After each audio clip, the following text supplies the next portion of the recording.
Ya, kita ke informasi berikutnya pemirsa. Kebijakan devisa hasil ekspor atau DHE yang digadang sebagai bantalan stabilitas rupiah nampaknya tidak efektif dalam menahan laju pelemahan rupiah.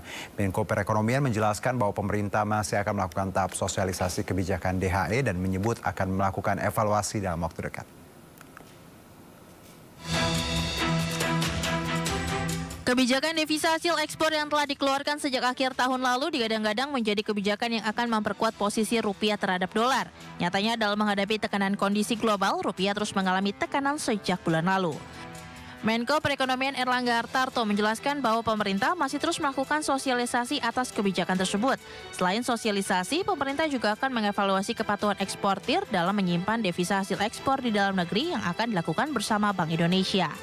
Berdasarkan penilaian pemerintah, Menko Erlangga menyatakan bahwa tingkat kepatuhan cukup baik, terutama di sektor ekstraktif industri. Untuk itu, pemerintah akan terus mendorong evaluasi yang bertujuan untuk mendukung pertumbuhan ekonomi domestik dengan mengoptimalkan peran sektor ekspor dalam upaya menjaga stabilitas rupiah ke depan.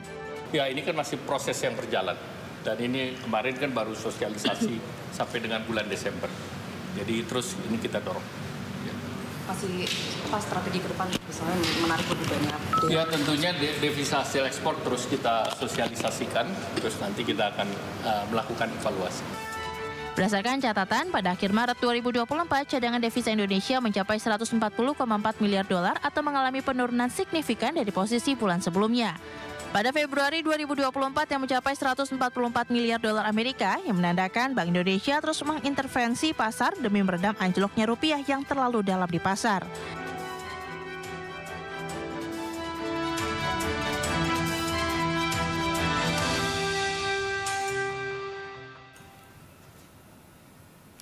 Sementara itu, ekonom senior meminta pemerintah untuk terus memaksimalkan terbitkan kebijakan yang progresif di tengah gejolak pelemahan rupiah dan eskalasi konflik Timur Tengah. Guru Besar Hukum Universitas Tarumanegara Profesor Aryawan Gunadi menilai geopolitik yang terjadi di kawasan Timur Tengah saat ini akan banyak mempengaruhi pergerakan neraca perdagangan Indonesia, di mana konflik Iran-Israel dapat menyeret menurunnya kinerja ekspor-impor dalam negeri semakin dalam. Selain itu, dampak terparah apabila geopolitik juga membuat nilai tukar rupiah semakin terpuruk. Untuk itu, Aryawan meminta pemerintah untuk terus waspada dampak ekonomi akibat konflik Timur Tengah yang ditenggarai akan berlangsung cukup lama.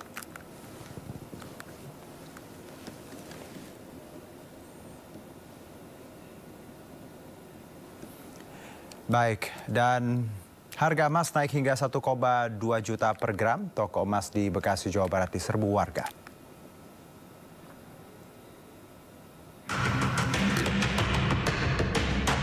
Dalam rekaman video amatir warga sebuah toko emas di Pasar Babelan, Kabupaten Bekasi, Jawa Barat, antre diserbu warga yang menjual kembali perhiasan emasnya pasca Lebaran.